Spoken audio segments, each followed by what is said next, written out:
One of the benefits of vaccine rates going up is that school districts will no longer have an excuse to keep kids and teachers at home for virtual learning. But if I know kids, and as a mom and a grandmom, I can assure you I understand the kiddos.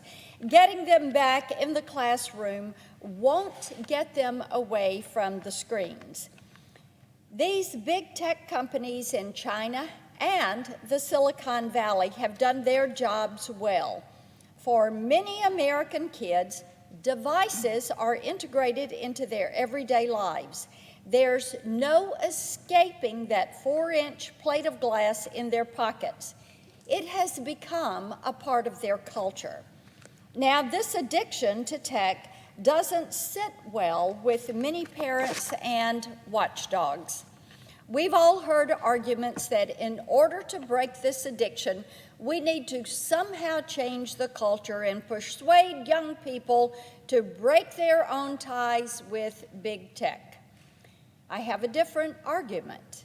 It's big tech that needs to change its culture. As we all know, many of these companies are little more than glorified ad agencies. Facebook, Twitter, Google, and TikTok have all been successful because of their advertising strategies. Their job is to get eyeballs on content and keep fingers scrolling up and down the screen. This means that with every shiny new update, their advertising algorithms have also gotten an update. The more complex and pervasive these tracking figures become, the harder it is for users to understand what data these companies are collecting and how that data is going to be used. Not even tech-savvy adults can keep up with the legalese in those updated privacy policies. Madam President, I think if I went around this chamber and I would ask, when is the last time you read the terms of service on an app update? I am willing to bet the answer from most of us will be, well, it was a long time ago, or it could be maybe even never. Big tech companies have taken advantage of that, and they have created within their sphere a culture of pushing boundaries. It's do first, apologize later, and never ever respond to questions about their policies with a straight answer. This Congress, I reintroduced the Browser Act as a way of pushing that culture toward a more consumer-friendly consent model. It would require tech companies to add opt-in and opt-out features to their data collection policies and inject some transparency into the relationship between user and service provider. It is a great place to start and a key element of my virtual you protection agenda. Regulation hasn't kept up with innovation. That much is clear, but neither has demand for corporate responsibility and transparency. It's time to change that, and I encourage all my colleagues on each side of the aisle to take a look at the Browser Act. But what about those kids? Tech companies are increasingly catering to young demographics, which means that kids are exposed to more of the online world every day, which, depending on what corner you find yourself in, is a productive educational experience, or it could be a life and death situation. Now, the science tells us that physically, children do not have the cognitive ability to understand the advertisements and data collection scenarios that they are being thrown into. Their brains are simply not developed enough.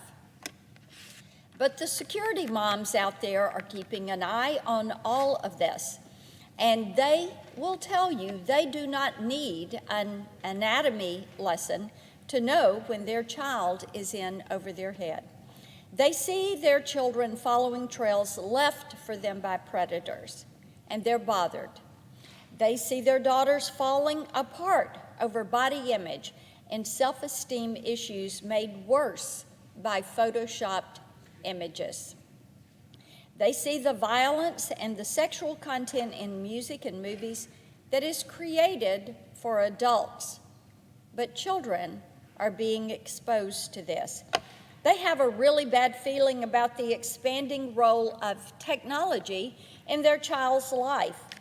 The stats and the scandals we are seeing every day back up their concerns. According to Common Sense Research, 98% of children in this country, 98% of children in this country under the age of 8 have access to a mobile device at home. In 2011, just over half of the children had that kind of access. This means that 98% of children under age 8 are subjected to unprecedented levels of surveillance, data collection, and advertising attacks, even in supposedly kid-friendly apps. Alphabet, Google's parent company, got caught tracking children on their school-provided devices outside of school hours. Amazon got caught collecting recordings from children's Echo Dot Kids devices. Parents and regulators have raked Google, TikTok, and Facebook over the coals for pushing products to children that would increase social media addiction. In 2020, the National Center for Missing and Exploited Children received a record-breaking 21.7 million reports of suspected child sexual exploitation. 21.4 million of those reports came from electronic service providers. If you're looking for the danger, there it is. During yesterday's meeting of the Commerce Committee's Consumer Protection Subcommittee, Baroness Kidron had it right when she said that Facebook has not earned our trust. And I would encourage my colleagues working with me on this issue to apply this fact to big tech in general. These companies are entangled in our daily lives and in the lives of our children, and they have no incentive to loosen their grip on our attention by making things easier to understand. Therefore, we have no incentive to assume they're acting with the interest of their customers in mind. Remember that terms of service agreement we talked about earlier, Madam President?